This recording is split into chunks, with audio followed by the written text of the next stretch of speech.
নমস্কার, দেখছেন কলকাতা টিভি। আপনাদের সঙ্গে আমি মধুবন্তী। শুরু করছি আরো বারো। আর আরো বারো নিয়ে মধুবন্তীর সঙ্গে রয়েছে আমি ভাস্বতী। শুরুতে আমরা যে খবরে নজর রাখবো, বিএসএফ এর গুলিতে মৃত্যুর অভিযোগ উঠল মালদার কালিয়াচকের ঘটনা। কাঠগড়ায় বিএসএফ এর ৭০ নম্বর ব্যাটালিয়ন। একেবারে আবারও বিএসএফ এর বিরুদ্ধে এই গুরুতর অভিযোগ সামনে আসছে। বিএসএফ এর ৭০ নম্বর ব্যাটালিয়ন মাঠে কাজ করার সময় গুলি, এমনটাই দাবি করছেন ওই পরিবার।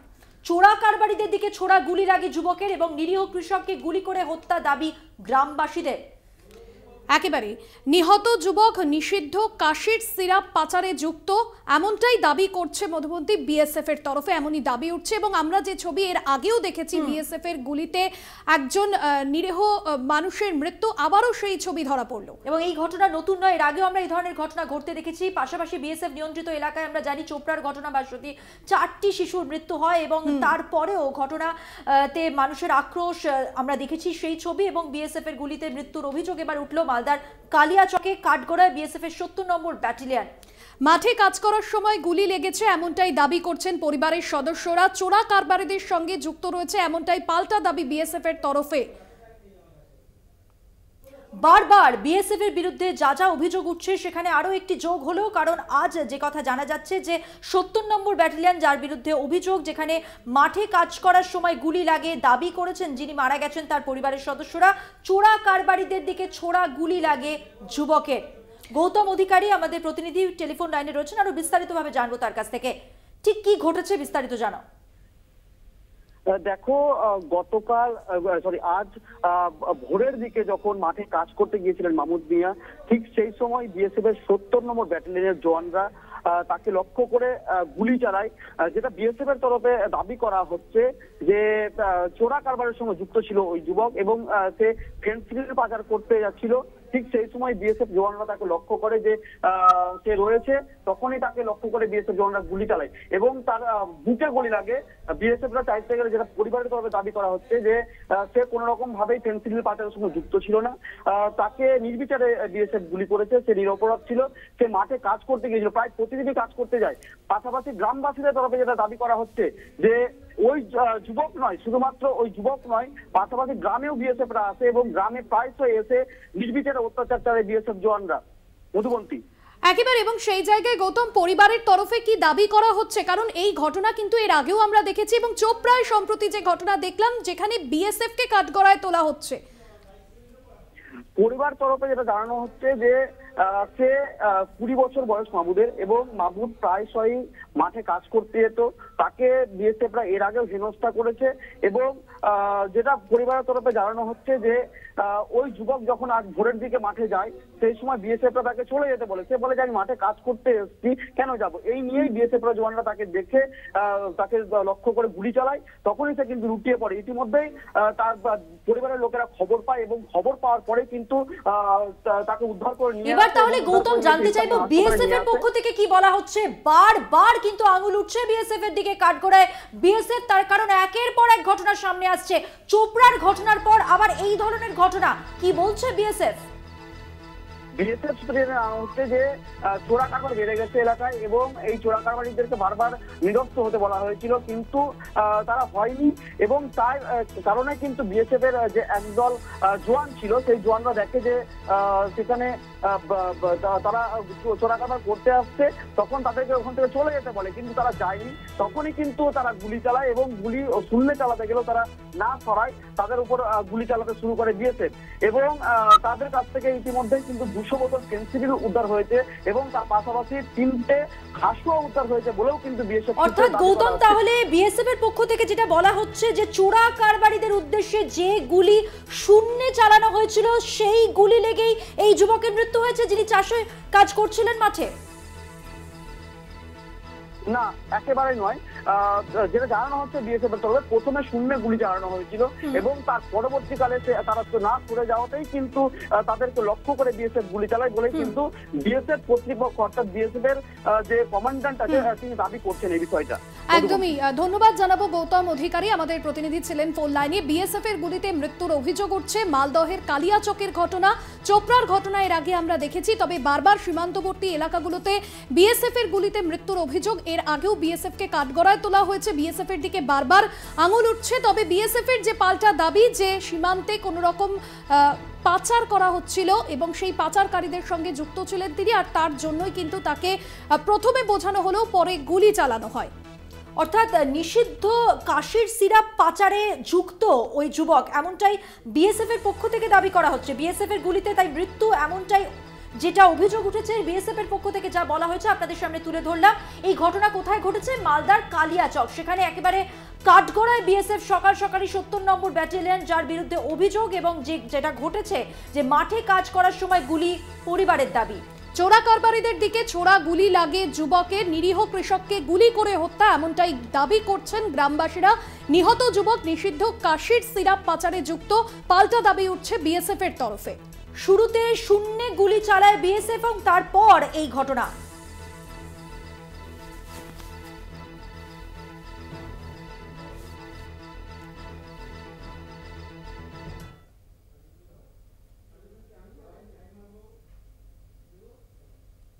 সকাল সময় জমিতে কাজের জন্য গেছিল, কাজ করতে তো যেতেই হবে কৃষি লোককে।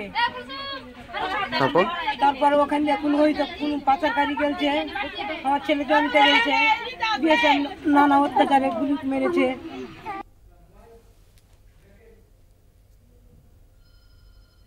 ভাসুদি, এবার যে খবরে আমরা নজর রাখবো, আবারও অগ্নিগর্ভ সন্দেশখালী।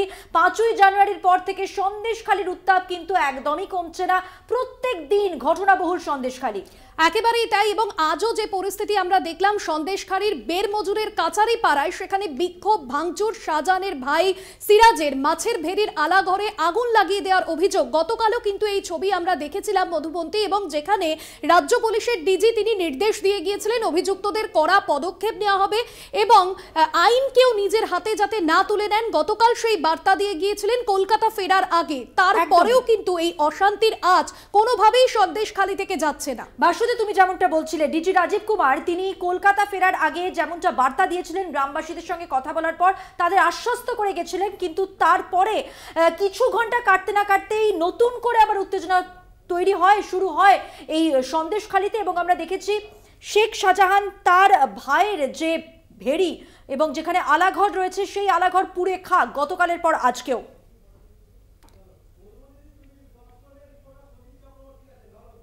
কথা বলবো সরাসরি, সেখান থেকেই রয়েছেন আমাদের প্রতিনিধি সঞ্জিত চক্রবর্তী। সঞ্জিত, গতকাল শেখ শাহজাহানের ভাই সিরাজের যে আলাঘর, ভেড়ির আলাঘর, সেই আলাঘর পুড়ে খাক হয়ে যায়। আমরা দেখি আলমগীর, তাকে উদ্দেশ্য করে গ্রামবাসীরা অভিযোগ করেন এবং তাকে দৌড় করান বলা যেতে পারে। আমরা সেই ছবিও দেখেছিলাম, উত্তপ্ত হয়ে ওঠে পরিস্থিতি। এবং আজ সকালেও সেই একই ছবি, পরপর ভেড়ি পুড়ে খাক হয়ে যাচ্ছে গ্রামবাসীদের রোষে। ঠিক কি পরিস্থিতি এই মুহূর্তে? দেখো, এই মুহূর্তে যথেষ্ট উত্তেজনা তৈরি হচ্ছে সন্দেশখালী বেরমজুর ২ নম্বর গ্রাম পঞ্চায়েতের পরে ১ নম্বর গ্রাম পঞ্চায়েতের যে কাছারি পাড়া আছে, সেখানে যে শেখ শাহজাহানের যে তার ভাই শেখ সিরাজের যে আলাঘর, আগুন লাগিয়ে দেওয়া হয়। পাশাপাশি গ্রামবাসীদের অভিযোগ ছিল, তাদের বিক্ষোভ, প্রতিবাদ। এখানকার অঞ্চল সভাপতি বিশেষ করে অজিত মাইতি, তার একটি আলাঘরে আগুন লাগিয়ে দেওয়া হয়। ইতিমধ্যে তার বাড়িতেও ভাঙচুর চালানো হয়। ইতিমধ্যে ঘটনাস্থলে এতটাই গুরুত্ব যে এডিজি নিজেই দক্ষিণবঙ্গ এসে, সুপ্রিম সরকার, পুলিশ রয়েছে। আমি সরাসরি অজিত মাইতির বাড়িতে কথা বলার চেষ্টা করবো, তার স্ত্রীর সঙ্গে। আজকে গ্রামের লোক এসে আপনার বাড়িতে অভিযোগ হচ্ছে যে আপনার স্বামীর বিরুদ্ধে জমি দখল করে মেচগিরি করা হয়েছে, কি বলবেন আর কি অভিযোগে ভাঙচুর হলো?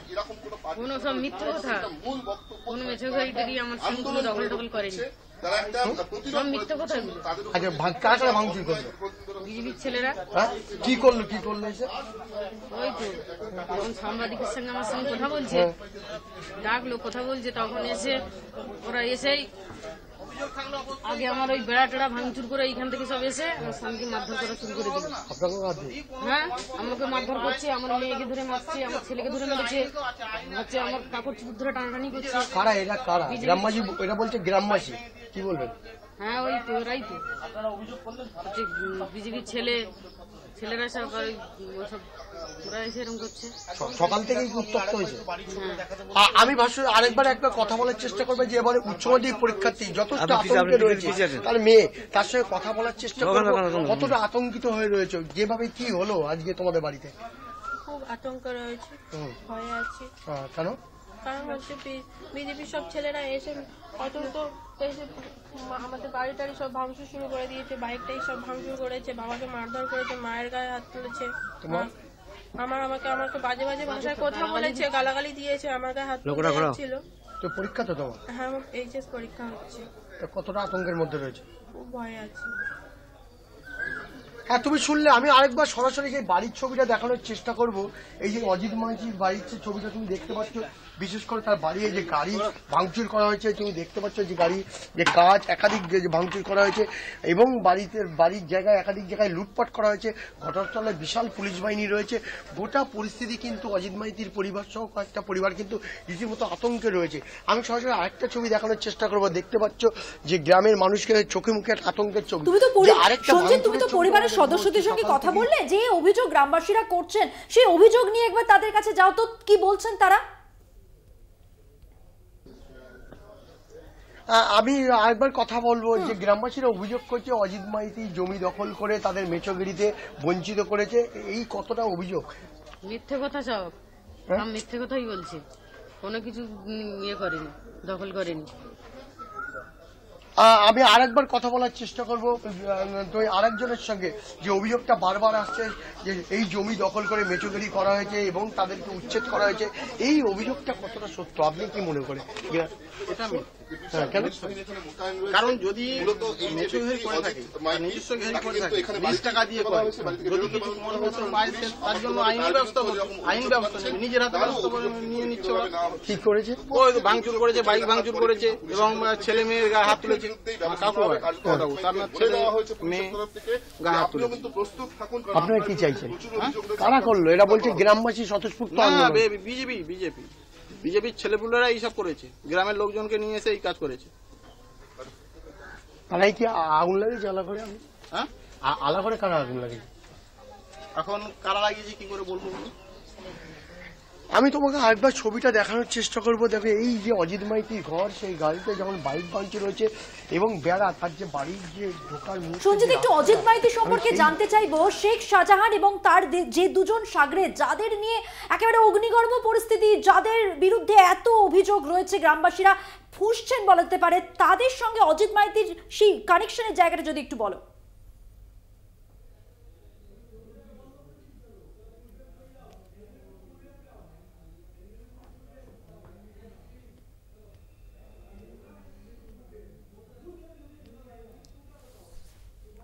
সঞ্জিত, তুমি আমার কথা শুনতে পাচ্ছ? যোগাযোগ বিচ্ছিন্ন হয়ে গেছে। আমাদের প্রতিনিধি সঞ্জিত চক্রবর্তীর সঙ্গে কথা বলছিলাম এবং যে ছবি আমরা ভাষ্যটি দেখাচ্ছি একেবারেই তাই। বেরমজুরের কাছারিপাড়ায় রীতিমতো বিক্ষোভ ভাঙচুরের ছবি এবং আজ সন্দেশখালীর 9টি জায়গায় 144 ধারা জারি রয়েছে এবং তারপরেও এই পরিস্থিতি তৈরি হয়েছে। যদিও পুলিশ প্রশাসনের তরফে বাড়তি পদক্ষেপ নেওয়া হয়েছে, যেখানে বসিরহাট জেলা পুলিশ সুপার তিনি যেরকম ঘটনাস্থলে গিয়েছেন, তিনি গ্রামবাসীদের সঙ্গে কথা বলার চেষ্টা করেছেন এবং 144 ধারা যাতে অমান্য না করেন গ্রামবাসীরা, সেই বিষয়টাও কিন্তু তারা বলেছেন। দেখুন ঠিক কি পরিস্থিতি তৈরি হয়েছে।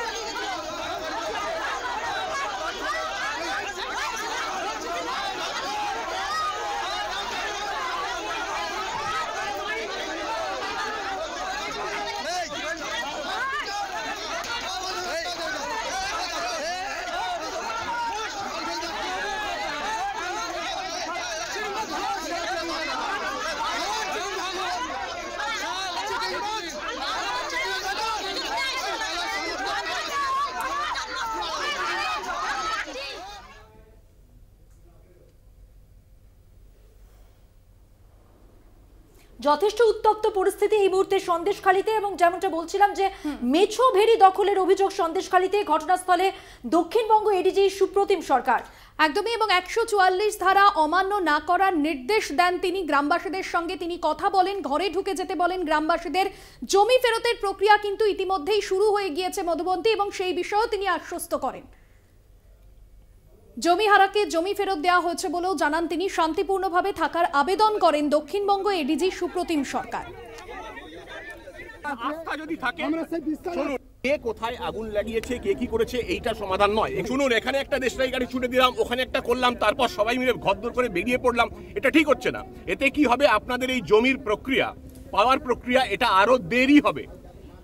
গতকাল আজকে যারা পাচ্ছে জমি বা কাল পাবে, আপনারটা 2 মাস হয়ে যাবে, কারণ আমরা এইগুলো করতে ব্যস্ত থাকবো। সরকারি বেসরকারি যা শুনুন, জমি সংক্রান্ত যা যা অভিযোগ সেইটা করার জন্য আপনার যার যা অভিযোগ আছে, আগে হোক পরে হোক এখন হোক পিছনে হোক, আপনারা দেবেন। আপনারা যদি প্রশাসনের সঙ্গে কোঅপারেট না করেন, আপনারা ভাবছেন কোথাও একটা আগুন জ্বলবে তারপর লাঠি নিয়ে বেরিয়ে পড়বেন, এতে কিন্তু সমাধান হবে না। অশান্তি করবেন না জায়গাটা। মিছিল নিয়ে বেরিয়ে পড়ার সমাধান নয়, সমাধান হচ্ছে আমাদের বলা, এবং আমরা করব। 9 জন জমি ফেরত পেয়েছে, আপনি দেখেছেন? আমি ছবি দেখো, ছবিটা দেখো। হ্যাঁ স্যার দেখেছি। দেখেছেন ছবি? যদি 9 জন পেয়ে থাকে, বাকিরাও পাবে। 144 ধারা জারি হচ্ছে। অনুরোধ করছি আমি, যে যার ঘরে যান। মিটিং মিছিল করে হঠাৎ লাঠি সোটা নিয়ে বেরিয়ে পড়লেন, ছবি বেরোলো, এটা কোনো কথা নয়। সন্দেশখালীর আরো খবর নিয়ে ফিরছি একটা ছোট্ট বিরতির পর, সঙ্গে থাকুন। ফিরে এলাম বিরতির পর সন্দেশখালীর খবর নিয়ে। ভাস্বতী, আমরা জানি আজ সন্দেশখালীতে জাতীয় মানবাধিকার কমিশন তারা পৌঁছেছেন। বৃহস্পতিবার সন্ধ্যায় কলকাতায় আসেন কমিশনের সদস্যরা। একেবারে, এবং আজ সন্দেশখালী যেতে পারেন জাতীয় কমিশনের সদস্যরা, মানবাধিকার কমিশনের সদস্যরা। এবং গতকালও আমরা দেখেছি যে জাতীয় তপশিলি উপজাতি কমিশনের সদস্যরা তারা ঘুরে গিয়েছেন এবং পরিস্থিতি পর্যবেক্ষণ করেছেন। এর আগে জাতীয় মহিলা কমিশন তারা এসে পরিস্থিতি পর্যবেক্ষণ করেছেন। জাতীয় মহিলা কমিশনের চেয়ারপারসন রেখা শর্মা তিনি গ্রামবাসীদের সঙ্গে কথা বলেছেন, বেশ কিছু অভিযোগও তিনি পুলিশে দায়ের করেছেন। এবার আজ সন্দেশখালীতে আসতে পারেন জাতীয় মানবাধিকার কমিশন। যে অভিযোগ উঠে এসেছে তার সত্যতা কতটা, সেই সমস্ত বিষয় যাচাই করতেই তারা আসতে পারেন সেখানে। একদমই ভাস্বতী, ইতিমধ্যেই কিন্তু তারা পৌঁছেও গেছেন যেটা খবর পাওয়া যাচ্ছে, এবং প্রত্যেক মুহূর্তের আপডেট আপনাদের সামনে তুলে ধরছে। 6 সদস্যের যে টিম আজকে গেছে জাতীয় মানবাধিকার কমিশনের, তারা কিন্তু বাড়ি বাড়ি গিয়ে কথা বলছেন, গ্রামবাসীদের অভিযোগ শুনছেন। একদমই, এবং সন্দেশখালীতে আজ জাতীয় মানবাধিকার কমিশনের সদস্যরা গ্রামে গ্রামে ঘুরে গ্রামবাসীদের যেরকম অভাব অভিযোগ শুনবেন, দীর্ঘ কয়েকদিন ধরে তারা যে অভিযোগ সামনে আনছেন সেই সমস্ত বিষয় কিন্তু আজ তুলে ধরতে পারেন তারা। একদমই, মূলত তারা কিন্তু স্থানীয় যারা মহিলা যারা এতদিন ধরে অভিযোগ করে এসেছেন তাদের কথা শুনতে গেছেন, এবং ইতিমধ্যেই তারা বাড়ি বাড়ি ঘুরে তাদের সঙ্গে কথাও বলছেন। আরো বিস্তারিত জানবো, সেখান থেকেই রয়েছেন টেলিফোন লাইনে, তাকে পেয়ে গেছি আমাদের প্রতিনিধি রিয়া মাঝি।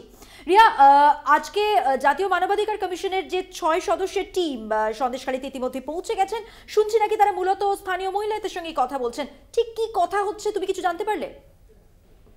দেখো, এনএইচআরসির টিম যেটা কিনা গতকালকেই তারা এসেছেন কলকাতাতে, এবং আজকে তারা সন্দেশখালীতে পৌঁছেছেন কিছুক্ষণ আগে। এবং সন্দেশখালীতে এসে প্রথমে তারা থানাতে ভিজিট করেছেন, এবং থানায় এসপি তিনি নিজে ছিলেন, এসপি বসিরহাট তিনি নিজে ছিলেন, তার সঙ্গে কথা বলেছেন। এবং তারপরে যেটা দেখা যাচ্ছে যে তারা বাড়িতে বাড়িতে যাচ্ছেন, বিভিন্ন যারা রয়েছেন, যারা ওখানকার গ্রামবাসীরা রয়েছেন, ওখানকার মহিলারা রয়েছেন, তারা একাধিক অভিযোগ নিয়ে সরব হয়েছে, এই কয়েকদিনে আন্দোলন করছেন, তারা তাদের সঙ্গে কথা বলছেন এবং তাদের কি অভাব অভিযোগ, তাদের কি দাবি, সেই বিষয়গুলো মূলত হিউম্যান রাইটস এর তরফ থেকে তাদের শোনা হচ্ছে। এবং একই সঙ্গে তোমাকে জানিয়ে রাখবো যে এই এনএইচআরসির যে টিম ইতিমধ্যেই এসে পৌঁছেছে, তাদের মধ্যে 6 থেকে 7 সদস্যের একটি টিম তারা এসে পৌঁছেছে, এবং তারা এখনো বিভিন্ন গ্রামে গিয়েছেন। এর আগেও আমরা দেখেছি যে বিভিন্ন কমিশনের তরফ থেকে যারা আসছে তারা গ্রামে গ্রামে গিয়ে কথা বলছেন। এই ক্ষেত্রেও কিন্তু ঠিক তেমনটাই হচ্ছে, তারা যাচ্ছেন, তারা বিভিন্ন মানুষের সঙ্গে কথা বলছেন, তাদের অভাব অভিযোগের কথা শুনছেন। এবং এই যেটা আমরা দেখেছি যে গত কয়েকদিনে যেসব কমিশনরা এসেছে তারা রিপোর্ট তলব করেছে রাজ্যের কাছে, মুখ্য সচিবের কাছে, ডিজিপির কাছে।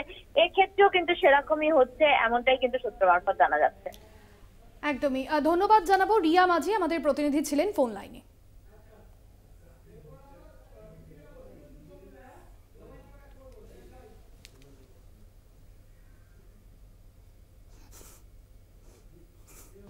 জানি রাখি, সন্দেশখালী নিয়ে ফের হাইকোর্টে শুভেন্দু। বিচারপতি কৌশিক চন্দ্রের দ্বারস্থ বিরোধী দলনেতা। 26শে ফেব্রুয়ারি ফের সন্দেশখালী যাওয়ার কথাও শুভেন্দু অধিকারী। একেবারে, এবং বৃহস্পতিবার ফের 144 ধারা জারি করা হয়েছে সন্দেশখালীর বেশ কিছু এলাকায়। সোমবার আমাদের যাওয়ার অনুমতি দেওয়া হোক, এমনটাই কিন্তু আদালতে জানিয়েছেন শুভেন্দু অধিকারী। আর্জি জানিয়েছেন পুলিশি নিরাপত্তা দেওয়া হোক। এবং গতকালই আমরা দেখেছিলাম সুকান্ত মজুমদার তিনি যখন সন্দেশখালীতে যান, শুরুতে পুলিশের সঙ্গে একটু কথোপকথন হওয়ার পর কিন্তু পুলিশ আটকায় না সুকান্ত মজুমদার, তিনি যান সন্দেশখালীতে একাই, তাকে একা যেতে দেওয়া হয়। শুভেন্দু অধিকারীর ক্ষেত্রেও আমরা দেখেছিলাম তৃতীয়বার তিনি যখন চেষ্টা করেন সন্দেশখালী যাওয়ার তিনি যেতে পারেন। সব মিলিয়ে এই মুহূর্তে যেটা জানা যাচ্ছে তিনি কোর্টের দ্বারস্থ হয়েছেন এবং সোমবার তাদের যাওয়ার অনুমতি দেওয়া হোক এমনটাই তিনি আবেদন করেছেন। পীযূষ কান্তি নাগ আমাদের প্রতিনিধি টেলিফোন লাইনে রয়েছেন, আরো বিস্তারিত তথ্য তুলে ধরবেন এই সংক্রান্ত। পীযূষ কান্তি। সোমবার দিন শুভেন্দু অধিকারী ফের সন্দেশখালী যেতে যান এবং সে বিষয়ে তাকে পুলিশি নিরাপত্তা দেওয়া হোক এমনটাই দাবি জানিয়ে কলকাতা হাইকোর্টে ফের দ্বারস্থ হয়েছেন শুভেন্দু অধিকারী। বিচারপতি কৌশিক চন্দ্রের এজলাসে তিনি এই আবেদন জানিয়েছেন। যেহেতু কলকাতা হাইকোর্টের নির্দিষ্ট ডিটারমিনেশন অনুযায়ী বিচারপতি জয় সেনগুপ্ত এই মামলার শুনানি শোনেন, এই ধরনের মামলার শুনানি গ্রহণ করেন, কিন্তু বর্তমানে বিচারপতি জয় সেনগুপ্ত না থাকায় সেই ডিটারমিনেশনের মামলাগুলি শুনছেন বিচারপতি কৌশিক চন্দ্র। তাই বিচারপতি কৌশিক চন্দ্রের এজলাসেই শুভেন্দু অধিকারীর আইনজীবী তার দৃষ্টি আকর্ষণ করে তার পুলিশি নিরাপত্তার অনুমতি চান। যেহেতু ইতিমধ্যে বৃহস্পতিবার থেকে ফের 144 ধারা জারি হয়েছে বা কিছু কিছু জায়গায় 144 ধারা উইথড্র করা হয়েছে, এই সামগ্রিক পরিস্থিতিতে তিনি পুলিশি নিরাপত্তা দিয়ে ফের যাওয়ার আবেদন জানান।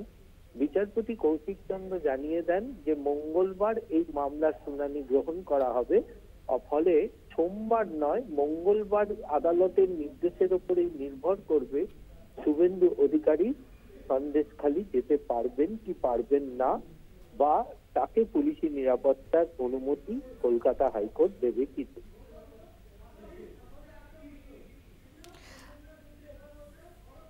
পাশাপাশি আপনাদের জানিয়ে রাখবো শুভেন্দুর বিরুদ্ধে এফআইআর করতে চায় রাজ্য।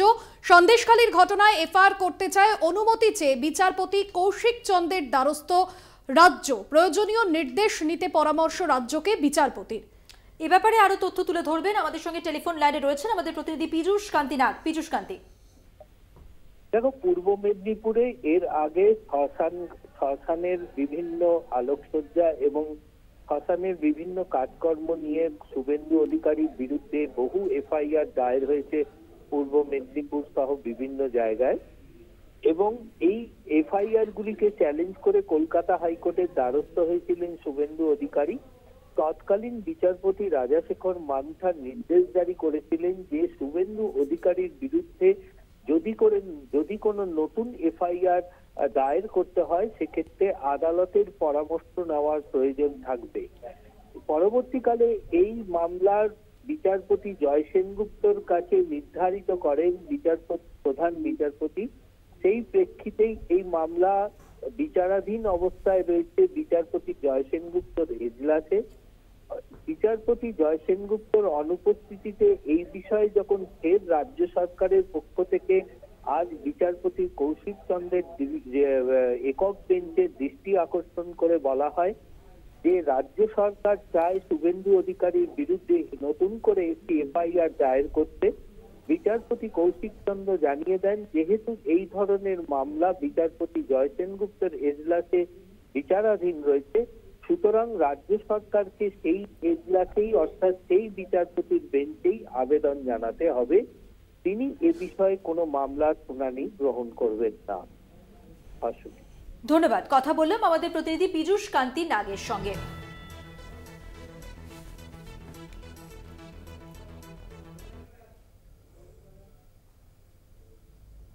এখন সময় আরো একটা বিরতির। ফিরে আসছি বিরতির পর, সঙ্গে থাকুন। ফিরে এলাম বিরতির পর। এবার যে খবরে নজর রাখবো রাজ্যের মিড ডে মিলের প্রশংসা কেন্দ্রের। রাজ্যের মিড ডে মিলকে মডেল বলে আখ্যা কেন্দ্রের। কেন্দ্র রাজ্য সচিব পর্যায়ের বৈঠকে রাজ্যের প্রশংসা, মিড ডে মিলে টাকা ব্যবহারে রাজ্যের প্রশংসায় কেন্দ্র একেবারে, এবং সেই জায়গায় রাজ্যের প্রশংসায় কেন্দ্র মিড ডে মিল নিয়ে দুর্নীতির অভিযোগ তুলেছিল এবং আমরা দেখেছি বিজেপির তরফে যে অভিযোগ বারবার উঠে এসেছিল, তবে কেন্দ্রের তরফে প্রশংসা করা হয়েছে মিড ডে মিল নিয়ে রাজ্যের মডেলকে। মিড ডে মিল নিয়ে দুর্নীতির অভিযোগ তুলেছিল বিজেপি, সচিব পর্যায়ের বৈঠকে সেই মিড ডে মিলেরই প্রশংসা করল কেন্দ্র। মিড ডে মিলের প্রশংসায় কেন্দ্র, যে খবরে আমরা নজর রেখেছি আপনাদের যেমনটা জানাচ্ছিলাম যে রাজ্যের মিড ডে মিলের প্রশংসা কেন্দ্রের ঠিক কি হয়েছে, কি কারণে এই মডেল আখ্যা দিয়েছে কেন্দ্র, না কেন্দ্র রাজ্য সচিব পর্যায়ের যে বৈঠক হয় সেখানে রাজ্যের প্রশংসা করা হয়, মিড ডে মিলে টাকা ব্যবহারে রাজ্যের প্রশংসায় কেন্দ্র। মিড ডে মিল নিয়ে দুর্নীতির যে অভিযোগ তুলেছিল বিজেপি, সচিব পর্যায়ের সেই বৈঠকে সেই মিড ডে মিলেরই প্রশংসা করলো কেন্দ্র। ভাস্বতী, মিড ডে মিল নিয়ে আমরা অনেক অভিযোগ কিন্তু এর আগে দেখেছি, এবার অদ্ভুত বিষয় হলো সচিব পর্যায়ের যে বৈঠক হলো সেখানে কিন্তু মিড ডে মিলের প্রশংসা করলো কেন্দ্র রাজ্যের। একদমই, এবং সেই জায়গায় রাজ্য বিজেপির তরফে বা বিজেপি নেতৃত্বের তরফে রাজ্যের যে মিড ডে মিল, সেই মিড ডে মিলকে বিভিন্ন সময় একাধিক বিষয় নিয়ে অভিযোগ করা হয়েছে। আমরা দেখেছি কখনো মিড ডে মিলে যেরকম খাবার নিয়ে অভিযোগ করা হয়েছে, অন্যদিকে মিড ডে মিলে দুর্নীতি হয়েছে এই অভিযোগও করা হয়েছে বিজেপির তরফে। তবে মিড ডে মিল নিয়ে রাজ্যের যে মডেল, সেই মডেলেরই ভূয়সী প্রশংসা করলো কেন্দ্র। এর আগে জেলায় জেলায় আমরা দেখেছি, গ্রামে গ্রামে আমরা দেখেছি মিড ডে মিলে যে স্কুলগুলি রয়েছে মিড ডে মিলের ক্ষেত্রে আমরা দেখেছি চালে পোকা, ডালে পোকা, ডিম পচা এবং ইঁদুর, আরশোলা এসব তো রয়েছে। পাশাপাশি যে অভিযোগগুলো উঠেছে সেখানে এমনও অভিযোগ যে মিড ডে মিলের যে টাকা সেই টাকা তছরূপের অভিযোগ উঠেছে। কিন্তু আজকে যে সচিব পর্যায়ের বৈঠকের খবর আসছে সেখানে কিন্তু রাজ্যের এই মিড ডে মিলকে মডেল বলে আখ্যা কেন্দ্রের। কেন্দ্র রাজ্য সচিব পর্যায়ের বৈঠক যেখানে রাজ্যের প্রশংসা, মিড ডে মিলের টাকা ব্যবহারে রাজ্যের প্রশংসা করলো কেন্দ্র। মিড ডে মিল নিয়ে দুর্নীতির অভিযোগ তুলেছিল বিজেপি, সচিব পর্যায়ের বৈঠকে সেই মিড ডে মিলেরই প্রশংসা করা হয়েছে কেন্দ্রের তরফে। বিভিন্ন সময় যে ছবি আমরা দেখেছি ভাস্বতী, গ্রামে গ্রামে যে সমস্ত স্কুলগুলি রয়েছে বলো বা জেলায় জেলায় যে ছবিগুলো উঠে এসেছে স্কুলে মিড ডে মিলের ছবি, সেখানে কিন্তু অনেক সময় পচন ধরা খাবার বাচ্চাদের দেওয়া হয় বা চালে ডালে পোকা ধরে যায়। তারপরেও যে খবর এই মুহূর্তে আমরা পাচ্ছি যে সচিব পর্যায়ের যে বৈঠক, সেই বৈঠকে কিন্তু এই রাজ্যের মিড ডে মিলকে একেবারে মডেল আখ্যা দিয়ে দিল কেন্দ্র। কেন্দ্র রাজ্য সচিব পর্যায়ের যে বৈঠক, সেই বৈঠকে রাজ্যের প্রশংসাই করা হলো। মিড ডে মিলে টাকার ব্যবহারে রাজ্যের ভূয়সী প্রশংসা কেন্দ্রের। প্রসঙ্গ মিড ডে মিল নিয়ে যে দুর্নীতির অভিযোগ এর আগে একাধিকবার তুলেছিল বিজেপি, কিন্তু এবার সরাসরি মিড ডে মিল নিয়ে রাজ্যের মডেলকেই প্রশংসা করলো কেন্দ্র। রাজ্যের মিড ডে মিলকে মডেল বলে আখ্যা কেন্দ্রের। কেন্দ্র ও রাজ্য সচিব পর্যায়ের বৈঠকে রাজ্যের প্রশংসাই এদিন করা হয়েছে। একদমই, যে ছবির কথা বলছি, যে অভিযোগের কথা বলছি, বিজেপি যে অভিযোগ করেছে সেই ছবি, সেই অভিযোগ যদি একদিকে রাখি, আর আজকের এই খবর রাজ্যের মিড ডে মিল যেখানে প্রশংসা করালো রাজ্য কেন্দ্রের কাছ থেকে, রাজ্যের মিড ডে মিলকে একেবারে মডেল বলে আখ্যা কেন্দ্রের, যে ছবি আমরা দেখেছি তার একেবারে উলটপুরাণ। কেন্দ্র রাজ্য সচিব পর্যায়ের বৈঠক হলো, রাজ্যের প্রশংসা, মিড ডে মিলে টাকা ব্যবহার, যে টাকা ব্যবহার নিয়ে অভিযোগ করা হয়েছে বিজেপির পক্ষ থেকে আমরা দেখেছি টাকা তছরূপের অভিযোগ উঠেছে এবং চাল ডাল সব ক্ষেত্রেই কিন্তু যে নিম্নমানের চাল ডাল ব্যবহার করা হয় সেই নিয়ে যে বারবার অভিযোগ আসে ভাস্বতী, তারপর এই প্রশংসা। একদমই, এবং মিড ডে মিলের টাকা নিয়ে দুর্নীতি করা হয়েছে এমনও অভিযোগ কিন্তু উঠে এসেছিল গেরুয়া শিবিরের তরফে। তবে কেন্দ্রের এই যে প্রশংসা তা একেবারে উলটপুরাণ বলা যেতে পারে।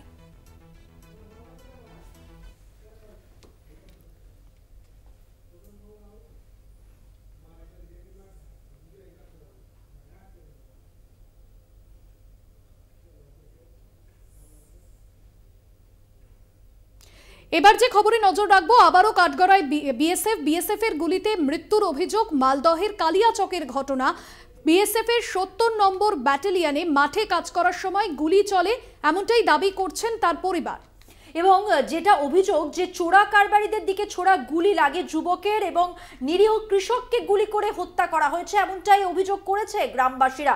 নিহত যুবক নিষিদ্ধ কাশির সিরাপ পাচারের সঙ্গে যুক্ত, পাল্টা দাবি বিএসএফ এর। অর্থাৎ বিএসএফ কি দাবি করছে, প্রথমে তারা শূন্যে গুলি চালায়, তারপরে চোরা কারবারিদের ধরার চেষ্টা করে এবং সীমান্তবর্তী এলাকায় যা হয় আর কি, যেই গুলি চলার সময় এক যুবক সে নিহত, এমনটাই দাবি গ্রামবাসীদের। কিন্তু বিএসএফ এর পক্ষ থেকে বলা হচ্ছে যে ওই যুবক নিষিদ্ধ কাশির সিরাপ পাচারে যুক্ত।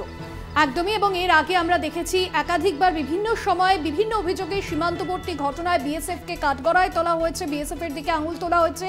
সম্প্রতি চোপড়ায় ৪ শিশুর মৃত্যুর ঘটনা, ড্রেন সম্প্রসারণের কাজে চাপা পড়ে গিয়ে সেই ঘটনাতেও কিন্তু শাসক দলের তরফে যে বিএসএফকে কাঠগড়ায় তোলা হয়েছে এবং বারবার এই যে বিএসএফ এর তরফে বিএসএফ এর বিরুদ্ধে যে অভিযোগ উঠছে, যদিও বিএসএফ এর তরফে পাল্টা প্রতিক্রিয়া যে পাচারকারীদের আটকাতেই কিন্তু এ ধরনের চেষ্টা করা হয়েছে।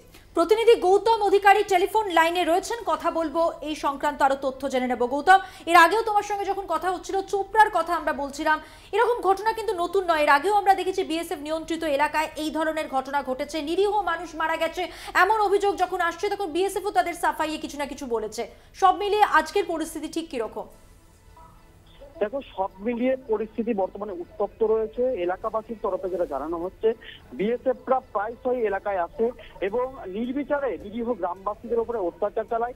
পাশাপাশি এলাকায় যখন তারা তাদের ওই কাঁটাতারের সীমানা জায়গায় তাদের জমি রয়েছে, সেখানে চাষ করতে গেলেও তাদেরকে বিএসএফ হেনস্থা করে, নানানভাবে হেনস্থা করে, তাদেরকে মারধর করে। তাই তার পাশাপাশি তাদেরকে বাড়িতে এসেও কিন্তু অত্যাচার চালায় বিএসএফ জওয়ানরা। এর আগেও কিন্তু এ ধরনের অভিযোগ বিএসএফ এর ৭০ নম্বর ব্যাটালিয়নের বিরুদ্ধে উঠেছিল। ঠিক একইভাবে আজকে যখন এই যুবককে গুলি করে হত্যা করা হয়, ঠিক সেই সময় কিন্তু একই রকম ভাবে বিএসএফ এর ৭০ নম্বর ব্যাটালিয়নের দিকে কিন্তু আঙুল উঠছে। যেটা জানানো হচ্ছে যুবকের পরিবারের তরফে, যে সে কৃষিকাজ করতে গিয়েছিল, প্রায়শই কৃষিকাজ করতে যেত সে, এবং বিএসএফরা এর আগেও ওই যুবককে হেনস্থা করেছিল। এবং যখন আজ ভোরের দিকে সে কৃষিকাজে যায়, ঠিক সেই সময় কিন্তু ওই এলাকা দিয়ে চোরা পাচারকারীরা চোরা পাচার করছিল, কিন্তু চোরা পাচারকারীদেরকে বিএসএফ গুলি না করে এই যুবককেই কিন্তু গুলি করে এবং তার বুকে গুলি লাগে। ঘটনাস্থলে সে লুটিয়ে পড়ে। তার পরিবারের লোকেরা যখন ঘটনাস্থলে আসে, বিষয়টি জানতে পারে, তখন কিন্তু তারা ঘটনাস্থলে যায়, তার দেহকে উদ্ধার করে নিয়ে আসে। তারা কিন্তু মালদা মেডিকেল কলেজে ইতিমধ্যেই তার দেহকে নিয়ে গেছে। ইতিমধ্যেই কিন্তু বিএসএফ এর তরফে কিন্তু প্রতিক্রিয়া দিয়ে জানানো হচ্ছে যে ওই যুবক চোরা কারবারের সঙ্গে যুক্ত ছিল। হ্যাঁ, কিন্তু তার পরিবার কিন্তু সম্পূর্ণ বিষয়টিকে উড়িয়ে দিয়েছে। সে কোনোভাবেই চোরা পাচারের সঙ্গে যুক্ত নয় বলে কিন্তু দাবি করছে তার পরিবারের তরফে। মধুবন্তী, ধন্যবাদ জানাবো। গৌতম অধিকারী আমাদের প্রতিনিধি ছিলেন ফোন লাইনে।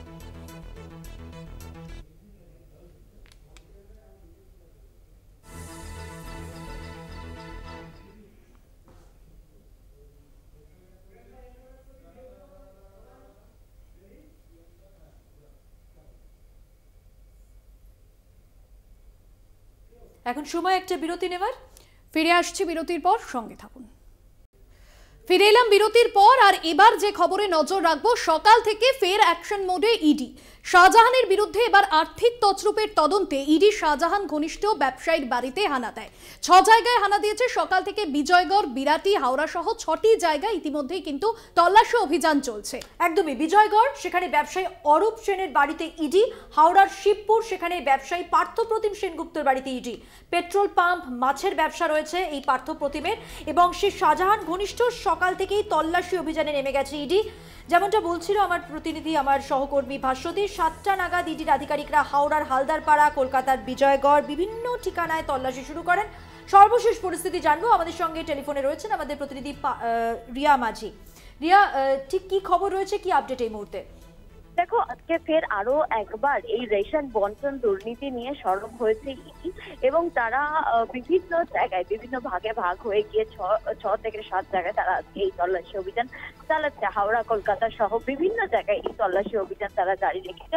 এবং যেমনটা জানা যাচ্ছে যে শেখ শাহজাহানের ঘনিষ্ঠ এবং একই সঙ্গে তারা যে ব্যবসায়ী, তাদের এই শেখ শাহজাহান তাদেরকে যে টাকা দিত, সেই তাদের মারফতই এই টাকা পাচার হতো বলে এমনটাই কিন্তু জানা গিয়েছে।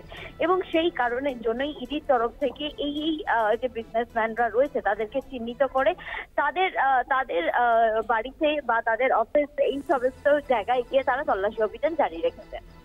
ঠিক কোন কোন তথ্যের ভিত্তিতে এই তল্লাশি অভিযান?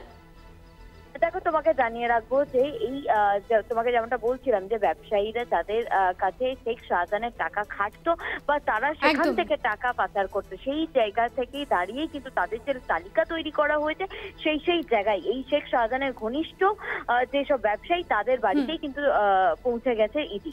ধন্যবাদ জানাবো। রিয়া মাঝি আমাদের প্রতিনিধি ছিলেন ফোন লাইনে।